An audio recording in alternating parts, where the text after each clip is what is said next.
let's be real for a second. School can be, well, a pretty complicated social maze.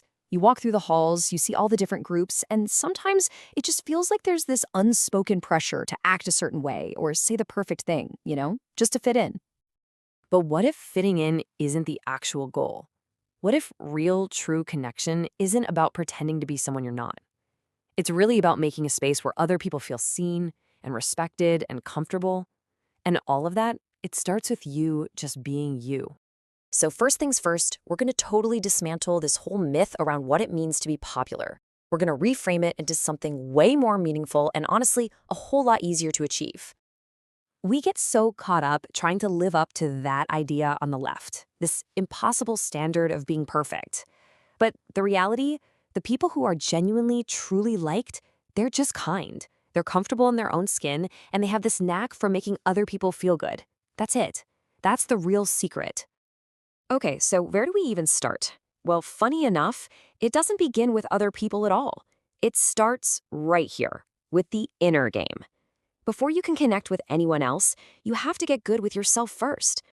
Now, this isn't about being loud or needing to be the center of attention. Calm confidence is quiet. It's in how you hold yourself, standing a little taller, keeping your head up, making some simple eye contact. These little things send out an energy that basically says, hey, I'm open to connecting. It's not cocky, it's just this quiet self-assurance that makes you so much more approachable.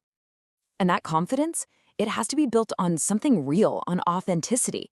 I mean, how can you expect other people to see how great you are if you don't see it yourself?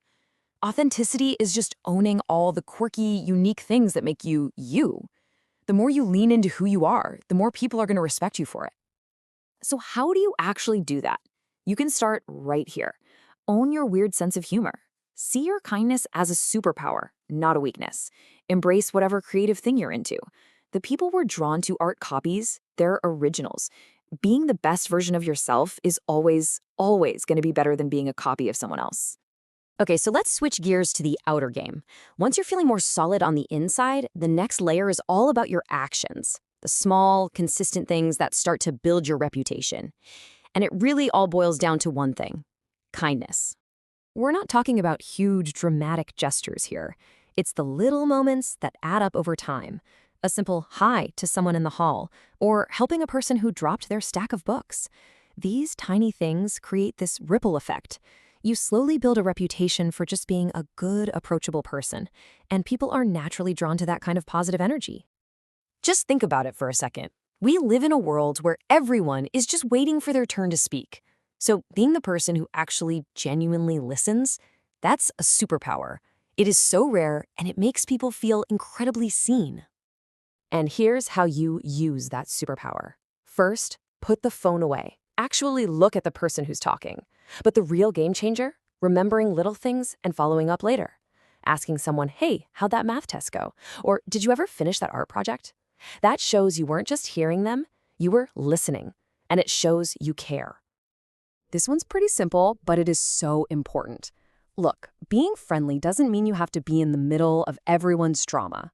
When you stay out of the gossip, you are quietly building a reputation for being trustworthy. And trust, that is the absolute foundation of any real friendship. All right, so you've got the internal mindset and the external habits down. So where do you actually put all this into practice? Well, the easiest, most natural way is to connect with people over stuff you actually enjoy. Go join something. It is so much easier to make friends when you're working on a project together or practicing side by side, instead of trying to force a conversation in that chaotic 5 minutes between classes. Shared goals and experiences build the most natural bonds. And just a quick but really crucial point here. Being kind and confident also means having boundaries. Real respect doesn't come from being a doormat. It comes from being a good person who also has enough self-respect to stand up for yourself when you need to. So as we start to wrap this up, let's just zoom out for a second and remember what we're actually trying to do here. Because chasing the title of popular is a game you can never really win.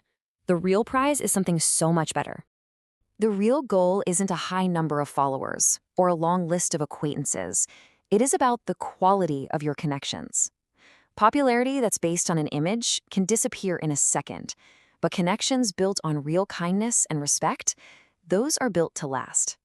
So what's the big takeaway here? It's really not that complicated. Be kind in what you do. Be real in who you are, and just be consistent with both of those things. That's the whole formula. So I'm just going to leave you with this question to think about. When people think of your name, what do you want to pop into their head? What's the kind of energy you want to leave behind when you walk out of a room? Because really, at the end of the day, that's what it's all about. It's not about being known by everyone. It's about being the kind of person who makes others feel a little bit better, a little more seen, just for having spent time with you.